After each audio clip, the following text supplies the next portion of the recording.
Okay. You've unlocked the beast. Right, calories and macros. Right, well, let's kickstart it. Yeah. So today we're going to chat about calories and macros. Yes. And I have a few questions from people, but I'm going to allow you to open up and Are you going to allow me to open up? give us an overview of Thanks so much. calories It's and okay. macros from your professional opinion.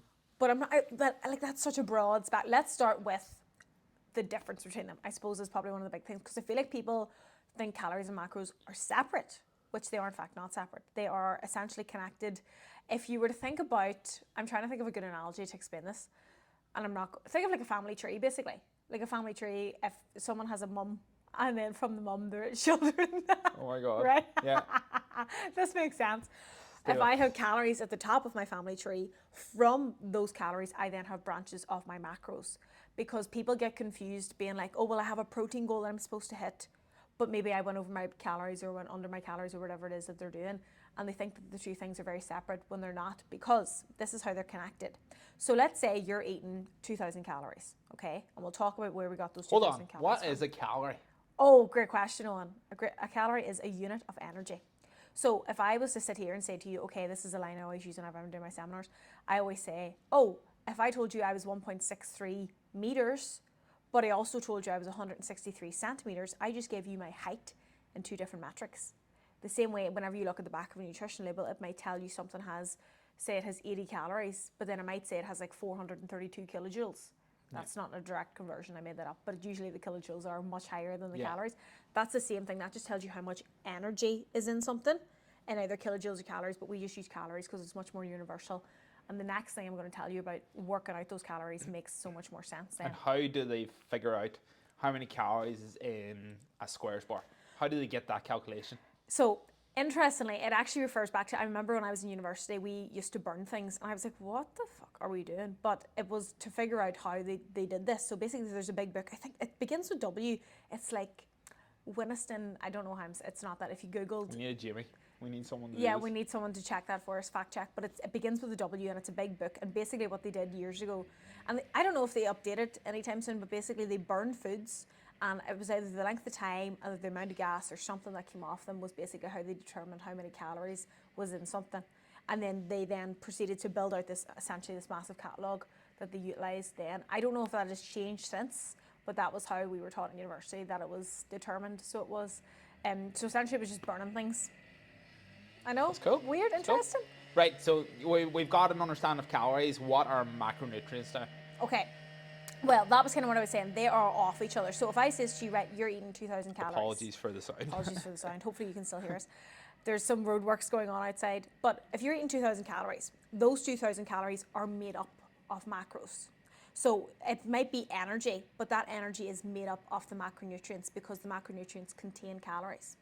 They all have different jobs in terms of how that energy is utilised, but at the end of the day, they all contain calories. So the best way to think about this is if you have 1 gram of carbohydrate, that 1 gram of carb contains 4 calories. If you've 1 gram of protein, it also contains 4 calories, so they're the exact same amount of calories per gram. But 1 gram of fat is 9 calories. Right, take me back to primary school first. Yes. If I was to come off the street and have no clue about nutrition, what are the 3 macronutrients you're talking about? So you said protein, fats, and carbs. How are they comprised? Are they what makes up the food? And they are always the 3 that we refer to? Yes. So your main macronutrients, as in the big ones, that's why they're called macro, there's carbohydrates, proteins, and fats. Now, if we wanted to kind of go a little bit deeper and figuring out like what different jobs they have, complex carbs and fast carbs, and I'll explain that in a wee second, but they're our main source of energy. So they are. So if you think back maybe in home economics or like in secondary school, if you ever did that, home economics, they always would say, well, you can use carbs as your main source of energy, but you can also use protein and fat as a secondary source of energy. So do you remember hearing that when you were in school? Yeah. Yeah. That's because if we were to go even, now we don't want to get too scientific. Hold on, with Kills. We need to rewind this back. I need to keep you on track because you always do this. Right, we've got protein, fats, and carbohydrates. Yes. They comprise food. They're our macronutrients. So if we think of a pyramid, we have our foods at the top, or we have calories at the top, then we have macronutrients. I would say calories is the base. Calories is the bottom because it's the biggest. Right, and then we have macronutrients. Yes. Then we have micronutrients. Yes. Which are smaller, and you can give some examples of them. Vitamin D, vitamin C, vitamin B. And that's an easy way to just picture it in your brain before you start thinking about any of the intricacies of Yes. what they do or how they're comprised or what role they have in the body. And then to break them down a wee bit further, so you're chatting about carbohydrates, and they're like our fuel source. Main source of energy if you're exercising for your brain, even in work. Like anytime you're doing studying, maybe you're in work doing difficult tasks, you're on the laptop, computer, your brain's utilising carbs for that. Nervous system, when you're doing weightlifting, when you're stressed, complex carbs are your main source of energy for that as well. Fat content then is going to be your main one when it comes to hormone production. So, for example, females looking after their menstrual cycle, if a female's body fat goes below, say, 13%, it's very highly likely they're going to lose their menstrual cycle.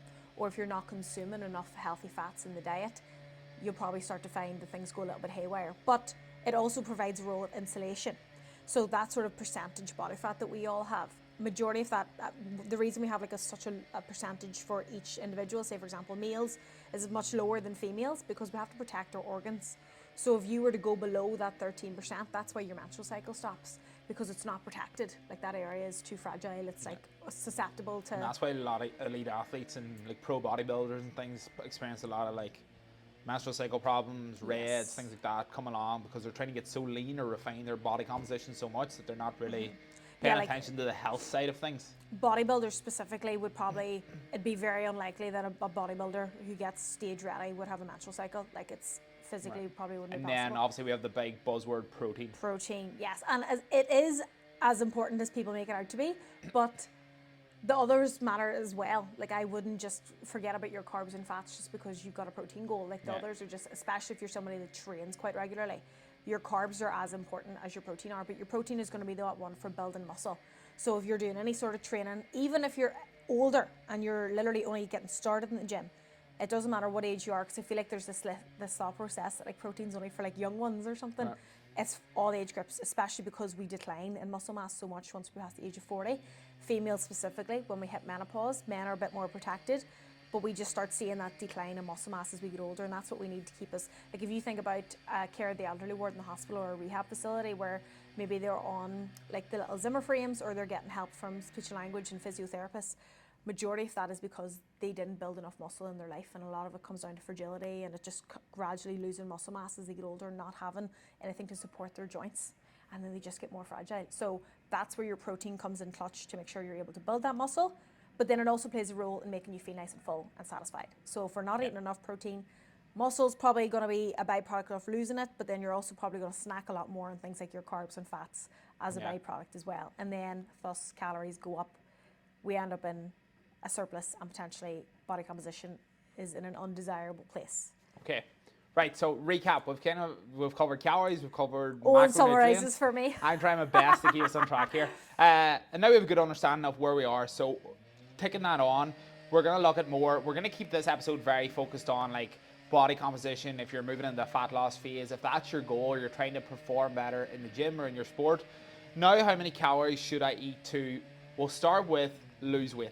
If my goal is to lose fat, I would rather we started in maintenance, if I'm being picky.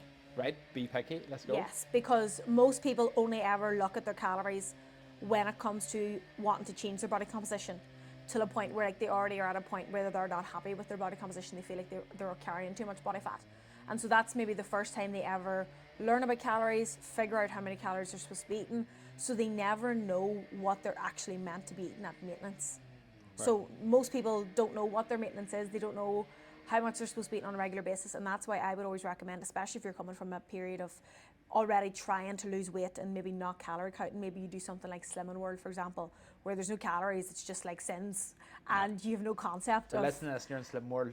Get out of it now. Right, let's use me as avatar. Okay. If you were calculating my maintenance calories today, what information do you need from me, and how do you approximately guess my calories? Okay, so you can do this at home, but I think the biggest problem people have at home is confidence in the calculations they do. This is all just math. Like, it is literally just an equation. And I know some people will be like, no, but Caoileann, I'm not good at math. You don't have to do anything. You just use the equation that is in front of you. So if you typed in TDEE calculator onto Google or anything, now obviously when I was in university and we were taught about the different equations that are utilised, there are some, for example, you'd have like an Oxford equation, or you would have a Mifflin-St. Joule equation. And essentially it's just this big long equation that utilises different components about you, puts them into this equation and shoots out a number. Okay, now what these numbers shoot out is what we call your BMR, which I call minimum wage. It's essentially called your basal metabolic rate. Now this is for anybody, every single person will have a BMR, but this is like, as I say, it's minimum wage, is what calories you need to just be alive. Like before you get out of bed in the morning, before you go and brush your teeth, before you go to work, before you do anything. This will give you your BMR calculation. So it will. And so once you know what that is, that then can help you figure out your maintenance calories. So for your BMR, in one of these equations, let's say majority of us will probably use the Mifflin-St. Jeory equation. So you can either type that into Google or you could just type in TDE calculator. One I actually quite like for home is actually one of the dietitians I follow on Instagram. His name's Aidan. He's an Australian dietitian, but he has a really good calculator. It's called Ideal Nutrition Calorie Calculator. You can just type that in. So obviously we have softwares and stuff as like dietitians that we utilize, but this is as good as you're going to get in terms of like approximation at home. So you Google that, type it in, and in that it will ask you your name. It might ask you your name, not that that matters, but Owen, less Owen. calories. only Donnelly. only Donnelly. 4 letters in his Take away name. another 200 calories. Low calories. Love it. He loves Me, sweet treats. I'm buzzing because I get 9. So Yeah. I'm like, whoop, calories to the roof because I've got 9 letters. She loves sweet treats. Right, so what I put in my age. It'll ask you your age, it will ask you your height, it will ask you your weight, and that will be like the baseline information that you'll need purely just to work out your BMR. So it will use age, height and weight just to give you that minimum wage requirement that you need to just pay to stay alive. Like think of that as like an entry gateway to doing anything Could else. you estimate what kind of calories that would be for me? For you, so for females, anywhere from 1,200 to say 1,600. Now, the more muscle mass you have, the higher this is going to be. So we always have to remember that whenever And this is, just for clarity, not doing anything. this is to not do This anything. is a female person who is not Are training. you female now? I thought you were a male. This is a female who's not training, just sitting all day, and this is just to their pure functions of their body is 1,200. Yeah. Baseline. Now, of course, if say you're much shorter, say you're maybe 145 centimeters versus say like a standard 160, there would be a case where yours would be a little bit lower, like in terms of your BMR. But for most average between 1,200, and then when we're looking at more sort of athletes that have a lot of muscle mass, it does be a little bit higher because if you've more muscle mass at rest, this is why muscle is so good, because the more muscle you have, the more energy you require. So somebody like yourself, we could estimate that yours will be a little bit higher than the approximation given from the equation because you have a lot of muscle mass. Like you can visually look at yourself and be like, yeah, I got a bit of juice going on. Do you know what I mean? So I'm trying to make you tell me more. So if yours for a male, it could be anywhere from 1,500 up to 18 up to 2,000 for BMR, because some of you can be really, really tall and have quite a lot of muscle mass as baseline. So we could estimate your base could be 1,800. Like I know for myself, my BMR is around 1,500. So it is, and I'm actually quite short, but it's because I've got a lot of muscle mass. Now, if you wanted to get that worked out like properly, like real officially, it's like a full-blown oxygen mask, like calculating your... Yeah, but for us just at home, if we're sitting there now and we want to figure out our maintenance, and so we're getting our BMR level, say it comes up for me 1,800. Yes, 1,800. Do I take that as that's my number, or do I add more on because I'm approximately thinking I'm a wee bit more muscly than the average person?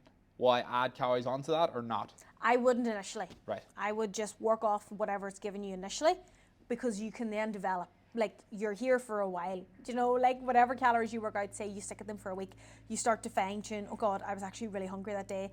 As a byproduct, you ended up eating over it. And then you start to kind of fine tune as the weeks go on and see if you need to increase and decrease as you go. So I would just stick with whatever it gives you initially.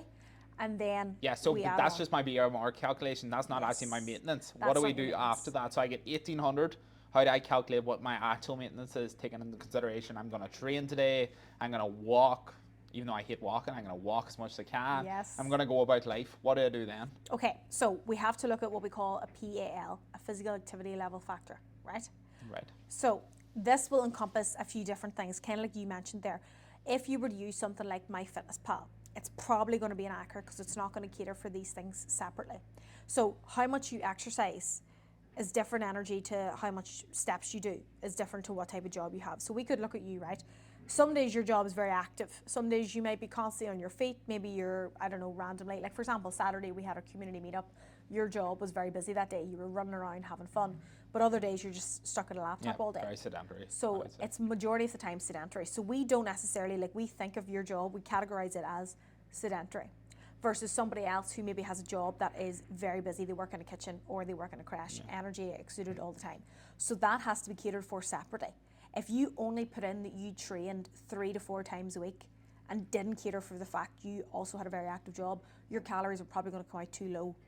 So they are. So we have to cater for all of those things separately. So we'll look at job, we'll look at how much exercise you do, then we'll also look at something like your step count on a daily basis. Now, yours isn't really that high. Like if you didn't try, what are you on there the day? 3,700. Ah, you see. But it's going to get better. Maybe. I don't know. Just to rewind, will these questions be on the TDE or on Aidan's well, Aidan's calculator? the one that Aidan does, it does have them separate, which I love. That's why I recommend that one for home. Yeah. As it asks you your job. And We'll it has, actually like, link little that calculator underneath. Show notes in the show notes. And that'll be an easy one to refer to, because having them questions is a big help. Because I know I've done the TDE before, and it really only asks you what's your activity level, and it gives you like 3 choices, like low 1 to 3 train sessions, 3 to 5 moderate, and then 5 plus. And I'm like, I don't really know where that falls, because I don't walk a wild lot with my job every day, but I also train maybe 5 to 6 times a week. And so do I fall in that higher category? Do I fall in the middle? And it's just about having more detail. So that's why something like MyFitnessPal, I don't recommend. Like that's why a lot of people, whenever they work out their calories on MyFitnessPal, they're often too low because they're not catering for everything correctly. So that's why I'd recommend using that calculator or like a TD calculator. Anyway, I know on Aidan's, it will ask you your steps and it'll be like less than 5,000, 5,000 to 10,000, and then 10,000 to whatever. It kind of gives you an example of what to aim for. I don't know. So once we then click all of those things, it will then give you your maintenance approximation. So it will. So that will then tell you how many calories that you have to eat at maintenance. And we done this already, and mine was 3,200. So yeah, around 3,200. So lucky Owen over here getting so many calories. It doesn't feel like that much. Well, it's a full 1,000 more than me. So it is. My own's around 24 to 25,000. So it is at maintenance. 25,000. 2,000. For fuck's sake. 2,500. So I've got my maintenance calories now. Yes. Do I? My overarching goal is I want to just stay at the same weight and perform. Do I just sit and eat these? How do I understand what my macro split? Because my MyFitnessPal's now asked me to put in my macronutrient split as well. Yes. How many percentages of each thing should I put in? How does that differ? What does that matter? So at maintenance, a good ballpark for most people is 25% protein, 50% carbs, 25% fat. That's like a very average estimation. But if you wanted to focus like for yourself a little bit easier, the first thing you'll work out is probably going to be your protein. And you'll want to keep that anywhere from 1.8 up to 2 times your body weight. So for you, like let's say I know you're like 88 kilo at the minute, but let's just round up to 90 because Owen's on his skinny business. So let's say that's 180 grams.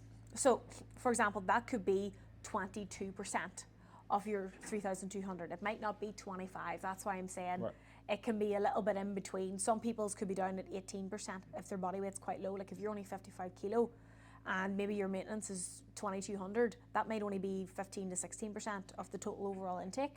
And then you allocate more towards carbs. And that's probably going to feel a bit weird for people because they'll see the percentage of protein being like 18%. And then their fat's way higher and their carbohydrates way higher than that. And they're like, hold on a minute, I don't want to put on fat, I don't want to put on weight, I want to stay the same. But it's the calories that matter. And it's looking a bit scary in terms of you're making me eat 50% of carbs. But obviously. But those calculations are from your maintenance calories. Yeah. If you're setting whatever your carbs and fat are set off, that is a percentage of the calories that you're going to consume that determines the weight that you're going to be. And that's just reiterating the whole thing that everybody says that you have to eat over your maintenance calories to put on weight or to put on fat, and as long as you're sticking to them, your macro split doesn't really matter that much. Yeah, like I've seen some horror stories of people that maybe are only 50 kilo eating nearly 200 grams of protein. Yeah. And like their maxed out dose, like even if they went up to 2.2 grams, which is like one of the higher doses of that, like that's still only like 120 grams of protein, and they're sitting there trying to eat over 200. God help. So there's no overarching benefit to over consuming on your protein goal. Like if you're getting over say 2.2 grams over times your body weight. So again, if you were like, let's just use 2, if you're aiming for 180, for you to eat 200 or to eat 220, 250, all that means is you're probably not going to get enough carbs to support your training session. Yeah. So there's no benefit to that. Excuse my voice. Right, so we've kind of dialed in maintenance calories. I've got them. I've tracked for 2 weeks, stayed the same weight, felt really good. Wait, hold on. Let's go run it back just a quick second from the protein to the carbs and the fats. So the first thing we'll work out is the protein. So as I say, around 1.8 to 2 times your body weight. figure out what that is as a percentage. And then the next one you'll allocate is your carbs. So for most people, it'll be 50% at maintenance. It could be up to 55, and then for fat, we'll fill in the rest, whether it's 25, 30, or 35. That'll be the rest of it. Sounds good. So running it back again, that Yes. got my calories, I've tracked for 2 weeks. Now I'm decided that, right, I want to move into a fat loss phase for 4 weeks or 8 weeks, whatever time it takes for me to achieve my goal body composition. Yeah. What steps do I make then? So the first thing you're going to do is, one, recalculate your maintenance. If your body weight has changed in those 2 to 3 weeks, like say for example, you did maintenance, but it actually turned out to be like a little bit of a surplus by accident, or your weights went up a kilo, whatever No, it is. it was perfect. It was Tracked perfect. everything. Well then, stunning. Weights all the same. All you need to do then, anywhere for calculating a deficit, for like a sustainable deficit, I wouldn't do any more than 15 to 20% of your maintenance calories. So what you could do for that is literally multiply your 3,200 by 0.85. That would take away 15% of your calories, which will probably burst out for you around 2,800. So it would. I think there's this ballpark in people's head where they've been told to just minus 500 calories. Yeah. And that is not accurate. Like, don't do that, because 500 calories off, say, 2,000, like if your maintenance calories is 2,000, you take away 500 of that, that could be a massive chunk. That could be you down by 30%. So what is it, not 0.85, your recommendation? Not 0.85 would be my starting recommendation. Yes. So it would. And for someone in the ballpark of 2,000 calories, they take away 500, that's not 0.75, that's a big change. That's where we get this issue of, remember, minimum wage, the BMR we talked about, Yeah.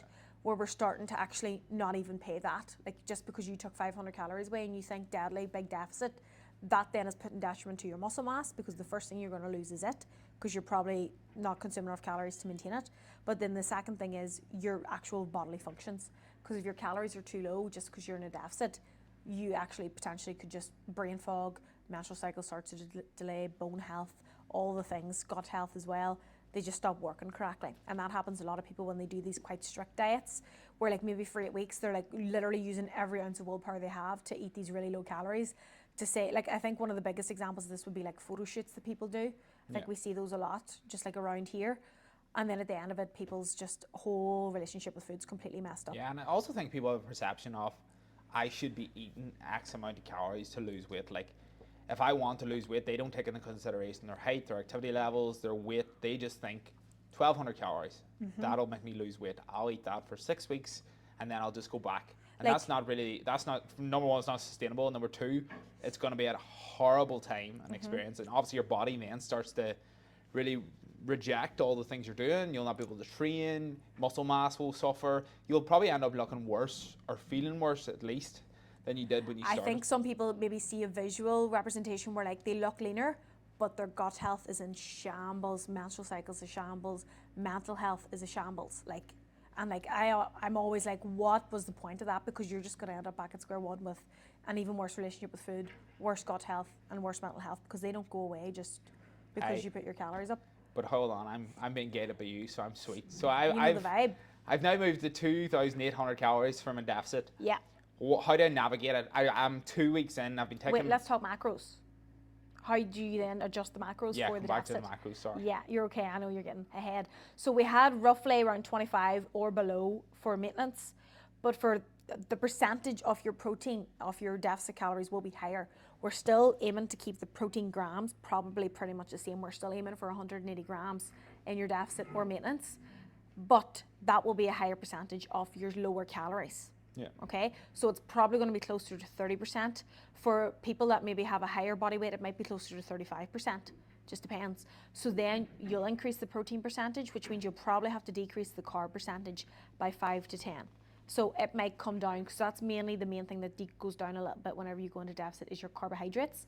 But we don't, especially if you're an athlete, you don't want them to drop below 3 grams times your body weight, which for most people isn't really an issue. But it's just to know that we don't just want to cut the carbs, because that's not good either. But it would go down to probably around 45 to 40%. Your fat will probably stay in around 25%.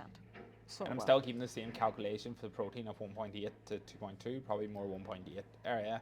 probably I would go higher. I'd go for the 2 times your body weight. Right. Because especially in a deficit, knowing that protein has that satiety effect where it makes you feel fuller for longer, slows down digestion. That's what we need in a deficit, so that you don't actually feel like you're in one. Sounds good. So I'm 2 weeks in and I've been sticking to my deficit. I've been taking my weight every morning just to more so get an average, because I kind of understand that weight's going to fluctuate depending on different factors. And I've seen a consistent downward trend, which has kind of plateaued over the last 4 or 5 days. What's my next move? So the first thing is always to go through your checklist for the weight. So if the weight's plateauing, and I know what you mean, you're like, it's been 4 to 5 days, but I would always say, like, were you out for a meal? Did you have shit sleep No. a few nights? But this is what I'm saying. Locked like, this in. is this locked in, shit sleep, bowels haven't moved. For a female, if the menstrual cycle's coming, you're in your luteal phase. Stress is a big one. Gut health's maybe not been great. Like, these are all the things we need to ask ourselves. Yeah, and honestly too, like if you do go off plan a wee bit, then getting annoyed that you're not seeing a consistent downward trend is a big thing. Like, people just expect, if they're in a fat loss phase or a deficit, to be like, I should be losing weight consistently. Yeah. But they don't take into consideration different decisions they made, or they didn't track that dinner because they always make the same thing. But they added sauces that they never tracked, and they didn't really take into consideration. Or cooked it with olive oil or something. So I definitely see that point. You have to really reflect on. Always go through the checklist, and like, if any of those things are ringing a bell, don't touch your calories. Right. Stay at them, because that's probably the reason the weight has fluctuated. Like, for example, that's what I was going to say there about, like, some people thinking they need to be eating 1,200 calories. Also, I definitely sound like I've got a cold. I think my nose is blocked. But like, even there, like on our project, I was actually reviewing a girl yesterday. We're literally on week 7 now. This individual has been on 2,100 calories, and we actually haven't adjusted them. I think we've only adjusted them once. She might have started at 2,200, and she's down to 2,100, and she's down 5.3 kilo in 7 weeks. Like, that's class. And like, of course, the graph itself is like up, down, the whole way, but the actual consistent is nearly a full stone off. Yeah. So it is, and like, that's at 2,100 calories. She went from, I think it was 76, and now she's down to 71 kilo.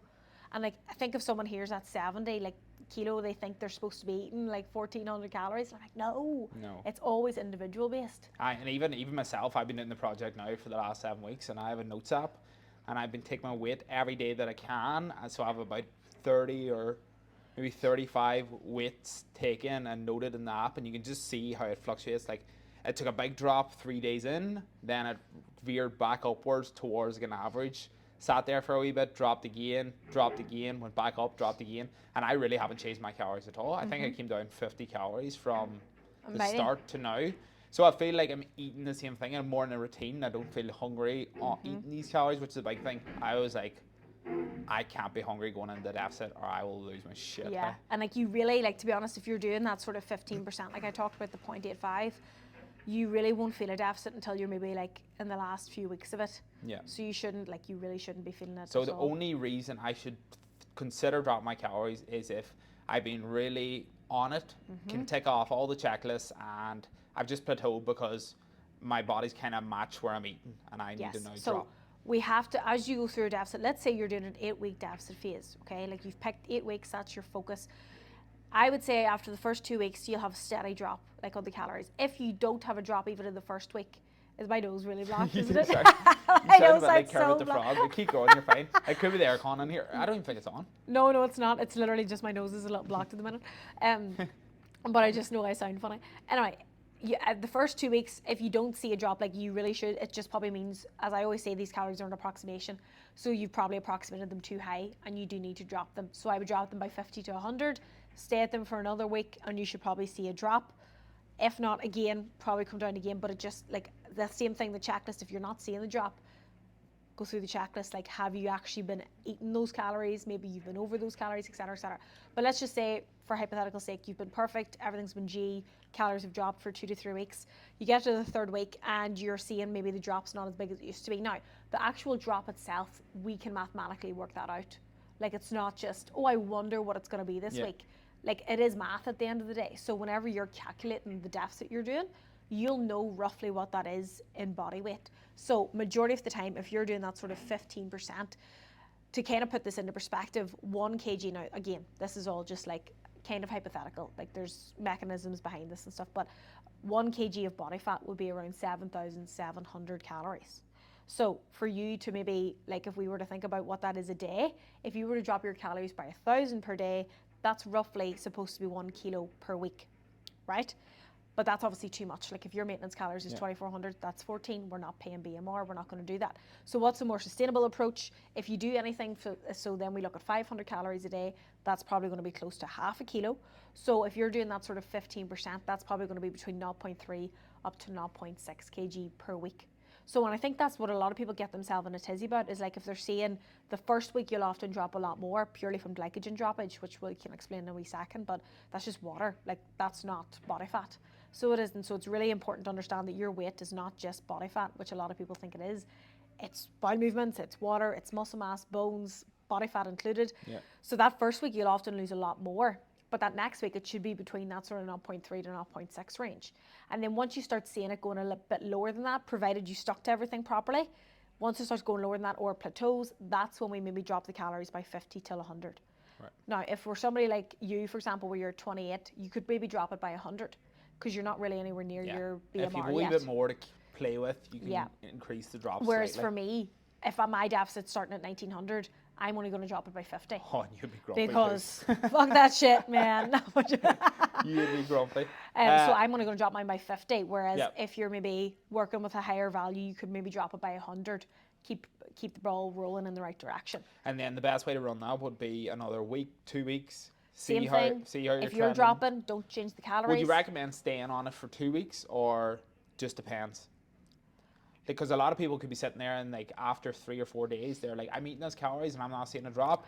I'm going to drop again. I'm going to drop again until I'm the skinniest version of myself. I would give at least a week to a week and a half. Right. And that kind of like what you had said, like everything is data. Like how you sleep, what time you eat at, the stress you're under, all of those things are going to cause your weight to fluctuate. So that's why I would recommend taking your weight. If you're comfortable with it, of course, some people just, the relationship with scale's not there. Yeah. But if you can, but I it's would really take it every about morning. detaching yourself from the scale. Yes, I call it all data. Yeah. It's never self-worth. It's purely data we can use to make decisions with. That's all it is. And if we can get ourselves to look at it that way, buzzing. Yeah. So we can, because if you know, for example, like if you're tying so much of yourself to this number, and if you're only maybe logging it, if it's going down, because a lot of people will only log it, or like they'll go for a meal, right?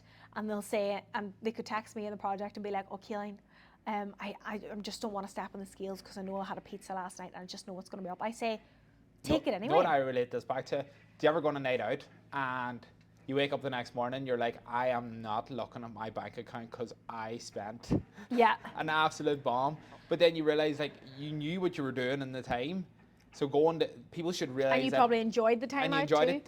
it. If you're going to eat out that night, you know because of the food you're eating and how late you're probably eating that food that your weight's going to spike the next day. So it shouldn't be a shock to the system. It shouldn't be something you get annoyed about. Mm-hmm. You're just like, that's fine. I'll take that metric and then I'll weigh myself the next day. And then once you do that 1 or maybe 2 times and you see how your weight actually regulates itself and comes back to the same position, then you start to get over that fear of, oh my God, I can't weigh myself when I've had something late or I've done something different. And then you kind of make your mind more numb to the whole fear of the scales and fear of weighing yourself, and that makes everything a wee bit easier. It's like even starting a new job, you're all nervous, you build yourself up so much, but the more you go in, the easier it gets and you become confident with it. Same thing with the scale, we take it off a pedestal where like, because people just put it up as if it's the pinnacle of everything, and if their weight's not down, then everything's panic. And one thing I always say too, like whenever you're taking that weight, we'll always, if it goes up by a kilo in a day, we all think, oh my God, I have fucked it. That's everything back on again. I've ruined it. But if it goes down a kilo in a day, nobody questions it. Oh, and I'm like, that kilo is not body fat. Like that did not happen in a day. Don't shit my But like we have to have that logic. Like critical thinking and logic is so important in this because we always let emotion dictate the decision. So we have to, I always say, just take it. If you're comfortable with it, of course. But if you're in a sort of random phase where you know that you let it kind of get to you, I would just take it every morning without fail. You get a bit more numb to use the data. And it also helps you see like, okay, it is just a reflection of everything that has happened on a daily basis. Yeah. And if it's not going down, there is always a reason for it. And also having more data gives you a clear average. Whereas if you just are a Monday person who weighs yourself on a Monday morning, more than likely you've done something on a Saturday or Sunday that might spike it. Or a Sunday, if you have a meal out or you do something that's fun, that's still in your plan, that's like your kind of Like one your day average calories that whole week are still perfect. Yeah. That one singular day could just mean, or maybe your baby was up all night and you end up maybe just not getting a good night's sleep and you only took your weight Ted's once got a on the week. bed and he wasn't. Yeah, Mr. Ted's. The big guy. Right, so we're in a good position here. We understand calories, we understand macronutrients, we understand how to find our maintenance. We now understand how to move into a fat loss phase if we want. So let's say just even over those 8 weeks for the deficit. So maybe you've dropped your calories after the first 3 weeks. Maybe you get another 2 to 3 weeks out of that 150 to 100 cal drop. Drop again probably at that point. And the reason you're dropping is because as your body weight decreases, those calories that we estimated, they're going to start becoming a maintenance because your body weight's getting smaller. So that has to match. So for us to keep the deficit going, we have to drop the calories to match this drop in your body weight. So if I lose 2 kilo over the course of, say, 6 weeks. Yeah, if you were to calculate when I your do my maintenance, calculation again, it's going to come down. And that's why we always have to try and just stay ahead of that wee speedboat that's coming after. Literally, yeah. So right. you might do it over 8 weeks. I've done the 8 weeks. I'm feeling tip-top shape, but I really want to go back to maintenance because I just want to enjoy my life a wee bit more. I don't want to have the pressure of eating these X amount of calories, and I want to perform a wee bit better in the gym. How do I move back to maintenance? Do I just jump straight back to what my number is by recalculating, or do I slowly phase back? You can do either, right? You can recalculate your new, like whatever your new body weight is at the end of those 8 weeks.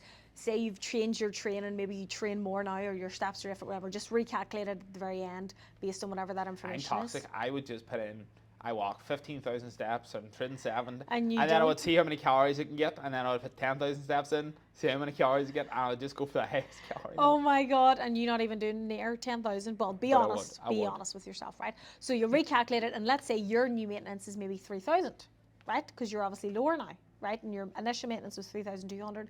Maybe it could be 2,900, whatever it is, right? That's your new maintenance. So what I would personally suggest doing, especially if this is maybe your first time going up to maintenance again or whatever it is, I would do it in 2 to 3 weeks. So I would gradually increase it.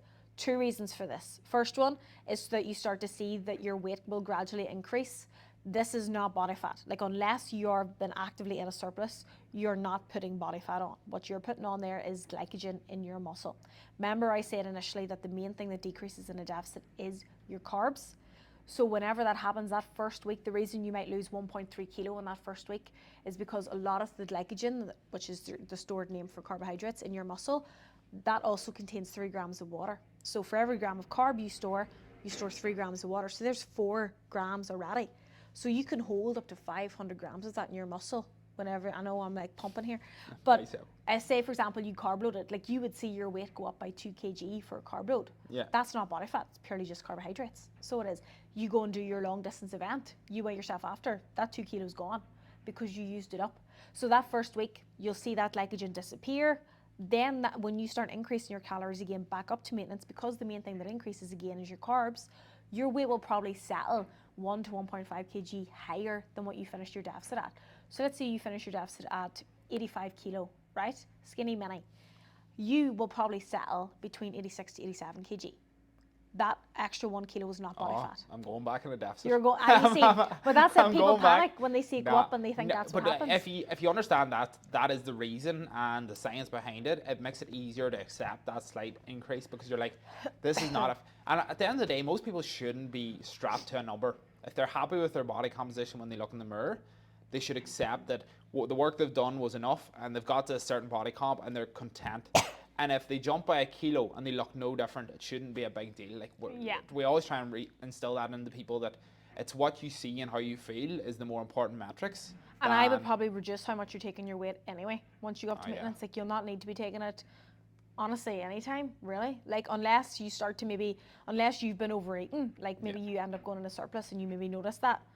But like another thing so let's a lot of people would go into maintenance and then not track anymore. Yes. And that's a bad way to re-enter maintenance. That's kind of what I was saying. You don't have an understanding of how many calories you're actually taking now because you feel like you have that freedom coming out of a deficit.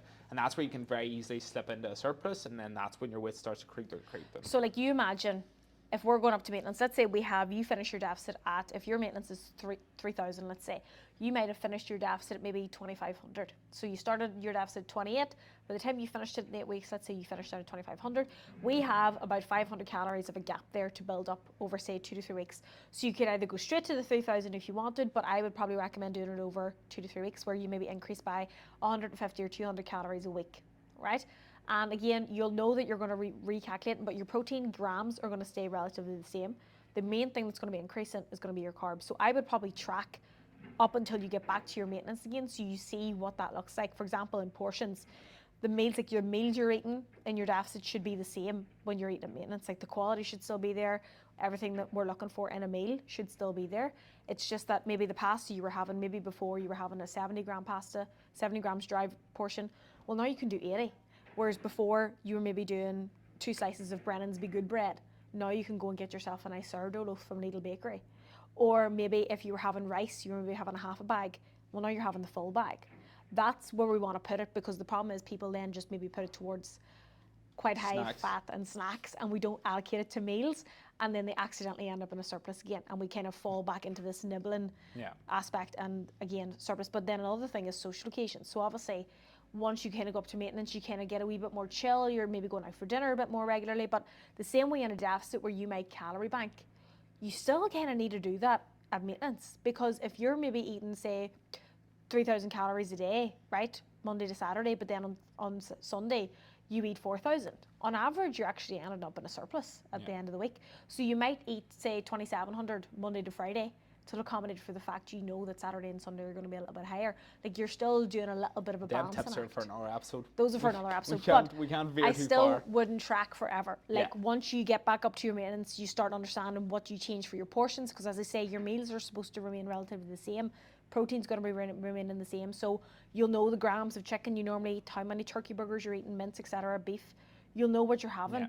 So you keep that the same, and then you can move away from tracking. And I kind of like what you say in the project. It's everything's a phase. Your fat loss should be at phase. Tracking should be a phase. And then you're trying to build sustainable habits and an awareness that I could go away and eat a day of eating without having my phone and my scales, because I kind of know from visuals what portion sizes look like. Like, I know when I'm pouring too much granola on, or I know when I'm taking too much yogurt, or if I eat 2 squares of dark chocolate instead, and then another day I eat 4, I can understand how many calories versus how many calories is in each. But you only know that because you tracked. Like, you only learned that from tracking. Top A student. So it is. But that's the thing, is tracking's not for everybody either. Like, again, it's a tool, and some people just, it doesn't mesh for them. But then the other option is a food journal. Like, a food journal, having awareness of what you're eating is a big thing, because most people, if you ask them for a day of eating, they'll highlight the main breakfast, lunch, dinner, and they're like, I eat really good.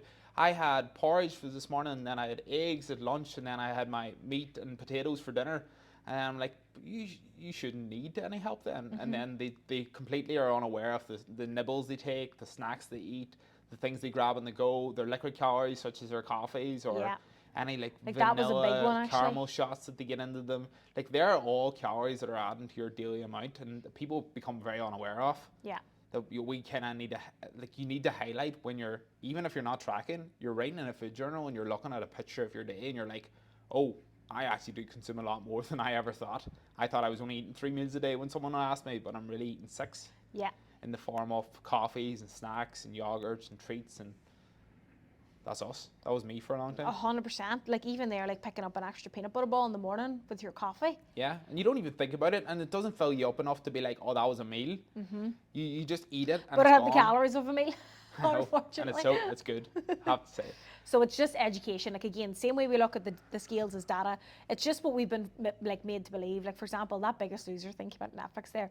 Like, you can see why people's relationships with food and scales, like if that's what they grew up with, is so messed up. But now, like, being already aware that that's not the way to think. Like, if you keep letting that happen, like, we have to take a stance against it and be like, no, I want to change this, because I don't want this to ruin my entire thought process around the rest of my entire life.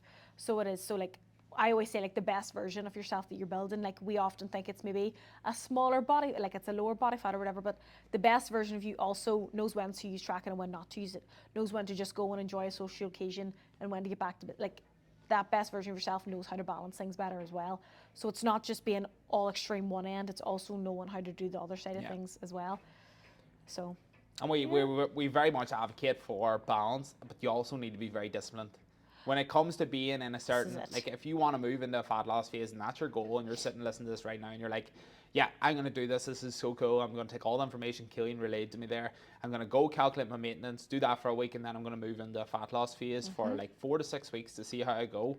You have to be disciplined in the sense that you have to track things.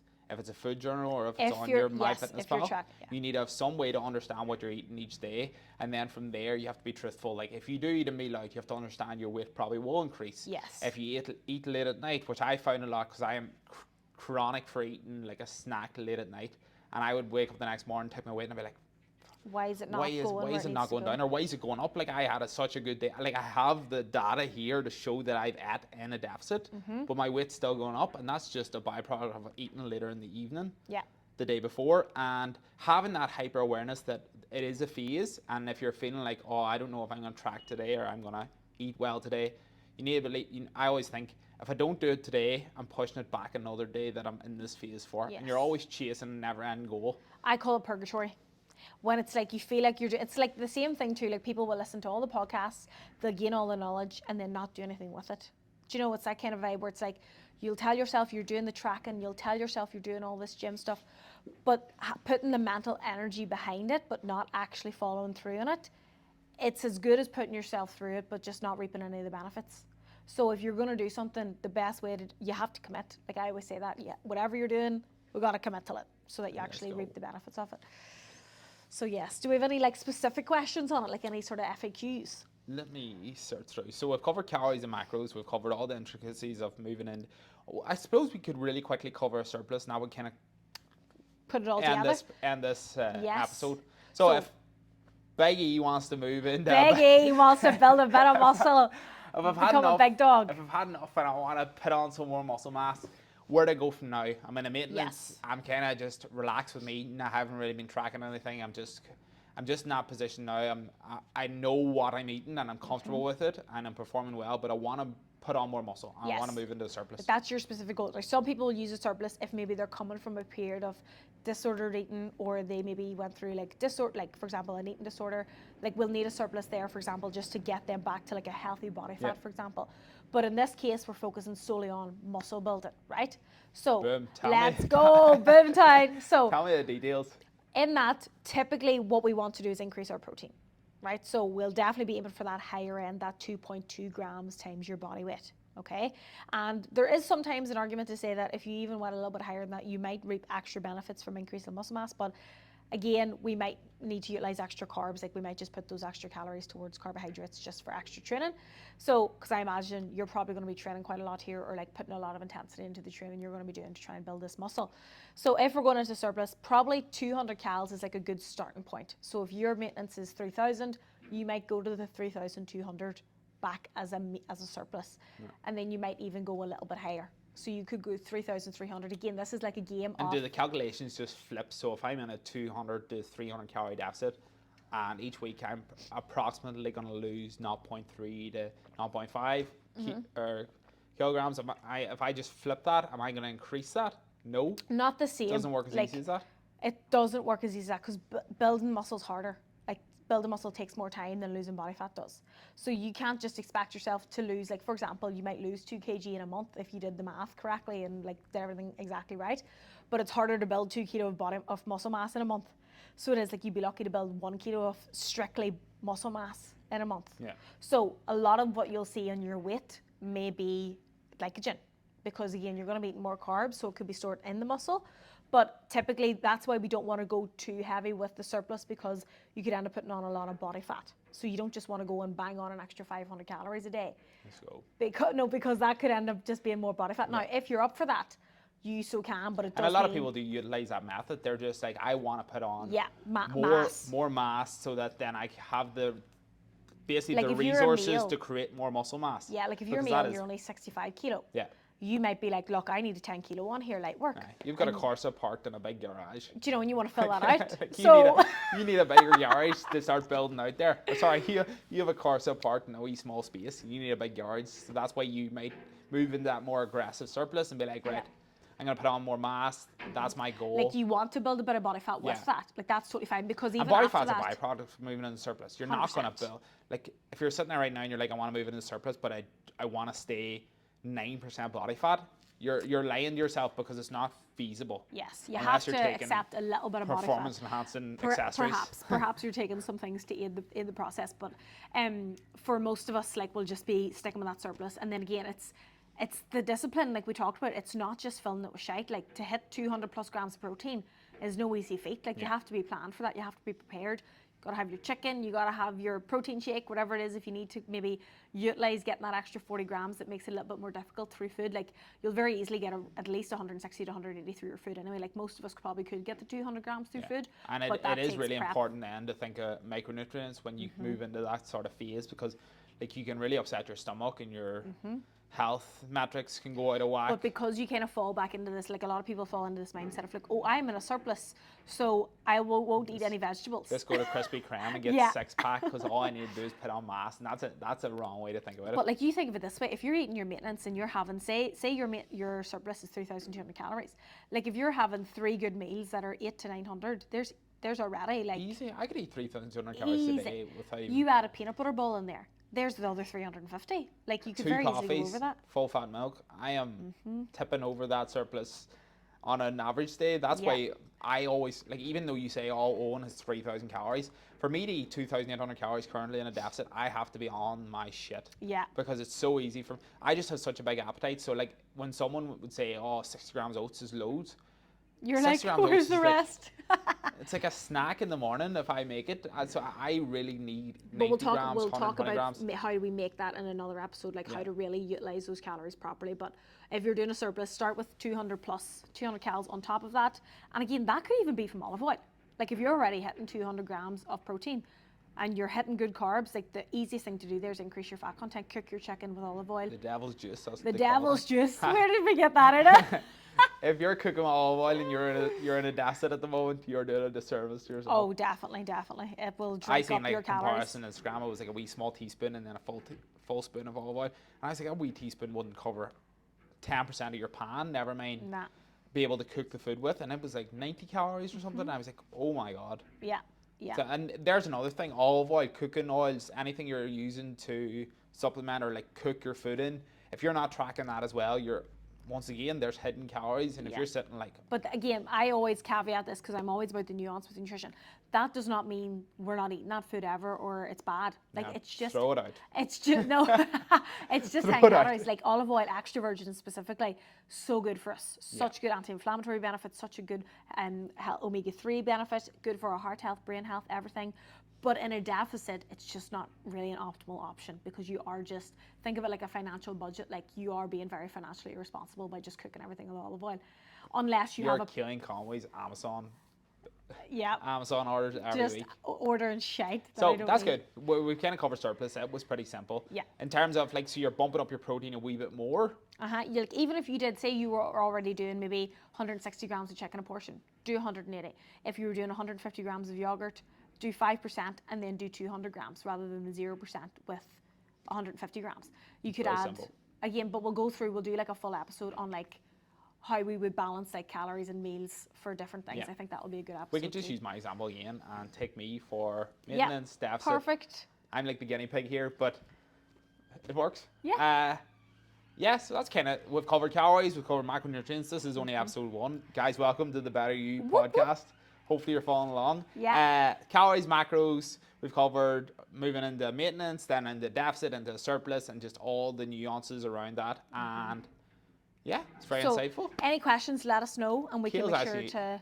You might know your shit. I think I do. I think I'm covered, Not even a note or textbook around me or nothing. Yeah, so we're also gonna do a podcast a week. Keep us on that. If we don't post a podcast, and call us out. Give us as much hate as possible. And if you have any questions, shoot us over a message. And if you can, like, subscribe, and see you next week. See you there.